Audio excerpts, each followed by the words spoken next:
Ciao! Today we are learning about olive oil, one of the staples of Italy. We're in the olive farm. We're gonna learn all about things. We're going to the press. We're gonna taste it, find out what makes olive oil, all from around the world, the most well-known from Italy. Let's go. All right, travelers, we are in Chianti, a region in Tuscany known for its vineyards and olive oil. Today, we are learning all about olives and the beautiful oil that comes from it. Behind me here is the beautiful Tuscan countryside. It's very well known because you have layers of different agriculture, from wheat to vineyards to olive oils, and of course on top, a castle to go. It's absolutely beautiful. Did you know there's actually 2,000 different types of olive oil? I had no idea. I thought there was one, the one my mom uses. So today we're gonna try 5 different types, all done organically, all done the right way. It's out of season, so you can't really see what's going down. Today is all about the taste and the smell. Let's give them a go. All right, here we have the pressing machine for the olives. It's out of commission right now because we're out of season, yet when it is working, they put the olives down in this tube here. It gets cleaned, the leaves come off through this mechanism, eventually end up in here, and this is where they are pressed and infused with aromas if you're gonna make aromatic olive oil, which is what we're about to try. All right, I'm wearing my lab coat now because I'm Dr. Olive Oil. We are inside, deep in the operation of where they make olive oil. This is the next step of the process. So the olive oil comes in from that outside machinery, goes into these mixing processors. Once it's somewhat separated, it then gets passed through to this bad boy. And this is a huge piece of equipment that spins the olive oil 4,000 RPMs. It's then sucked out from this hole right here using this bad boy. So this goes in here, the olive oil separates in the centrifuge, gets pushes down to the end, you suck it out, and then last but not least, you come all the way over to this part of the machine, and this is super important because first off, you need cold pressed olive oil if you want high quality olive oil. That's 26 degrees Celsius. And then beyond that, you need to filter your olive oil. So not every place does that. This is what it looks like clean. After 20 minutes, if it's not filtered, this is what it looks like. So this is just an olive oil filter. Not many places do it. Again, you want cold pressed olive oil and filtered. Let's go taste it. All right, open her up. Let's do it.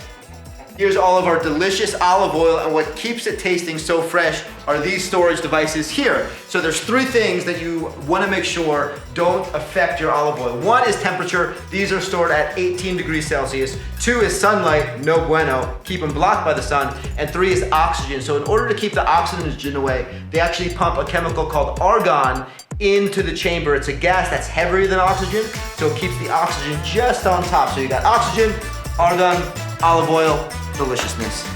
We're about to try our first olive oil here. We're trying 5 today, 3 of which are mono olive oils, meaning just one flavor pulled from the same type of tree. 1 will be a blend, and then the other one is gonna be an aromatic one infused with scent. Mono varietal. Okay. This is strong, I mean. Oh yeah, that kicks in after. It's thick.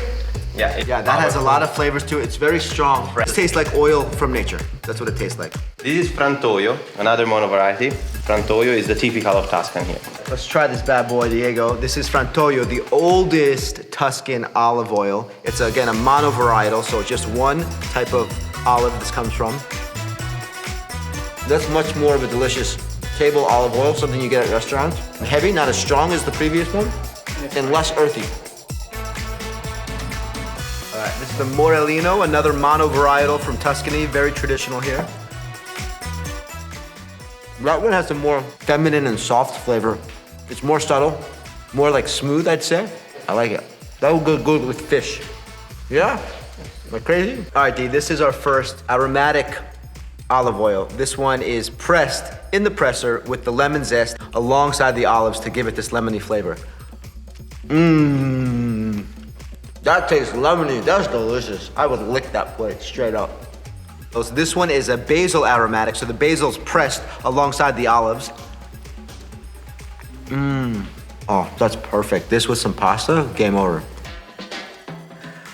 All right, we're taking this olive oil party to Rosemary Town. That tastes like the garden. That's right from the rosemary patch into my mouth.